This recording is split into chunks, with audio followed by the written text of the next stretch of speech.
C'était un match difficile, un match très difficile face à une bonne équipe de Tétouan. On avait déjà eu un aperçu lors du match de championnat ici. C'est une équipe qui me plaît, c'est une équipe qui joue au football, qui va vers l'avant. Et on a souffert, ils ont eu plus d'occasions que nous. Je ne pense pas qu'on ait eu beaucoup d'occasions. Des conditions difficiles, le terrain sec, le vent. Ils se sont mieux adaptés.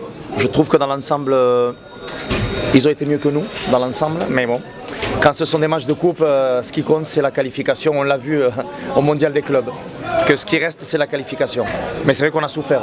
والله الحمد لله ولا كل شيء يعني الحمد لله والشكر لله على هذا الفوز اللي ما كان سهل سيرتو يعني كان عوامل كثيره كانت لعبه ضدنا من يعني الجو شويه اللي كان البرد والتيران حتى هو كان ناشف وسيرتو حنا يلاه جينا من واحد المباراه ماراطونيه ضد الهلال يعني كان صعيب علينا اننا نجرب ولكن تحلينا بالشجاعه ولعبنا حتى لاخر دقيقه والحمد لله يعني تحسمنا في ضربه جزاء وكنبغي نشكر رضا تاكناوتي يعني اللي نقد الفريق في هذه المباراه واللي اهلنا المباراه الجايه والحمد لله على كل حال.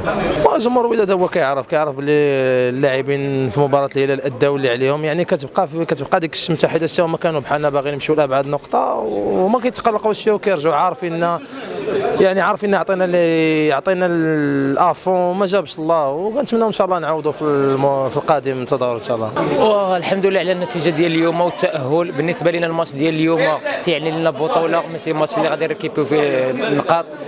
تنعرف الجماهير ديالنا الوداديه مقلقه علينا من بعد الخروج المبكر في كاس العالم للانديه تنطلبوا منهم السماحه وتنعتذروا منهم تنقول لهم ان شاء الله القادم غيكون احسن غادي نضافر الجهود ان شاء الله نضامنوا بعضياتنا خليكم في الظهر ديالنا حنا محتاجينكم في هذه الفتره هذه وفي هذا الوقت اللي جاي عندنا تقريبا 3 بطولات غنلعبوا عليهم محتاجينكم في ظهرنا تزيدوا تساندونا وفي الاخر العام ما غيكون غير الخير ان شاء الله. المقابله كانت شويه صعيبه بارابور لادفيرسير ولا فاتيك تاع الماتش اللي لعبناه تاع الموندياليتو وين ريكتيفينا ثاني ريزلتا تاع الماتش اللي فات والحمد لله على هذه الكاليفيكاسيون الحمد لله يا رب. شنو تقدر تقول جمهور الوداد اللي ما حضرش معاكم؟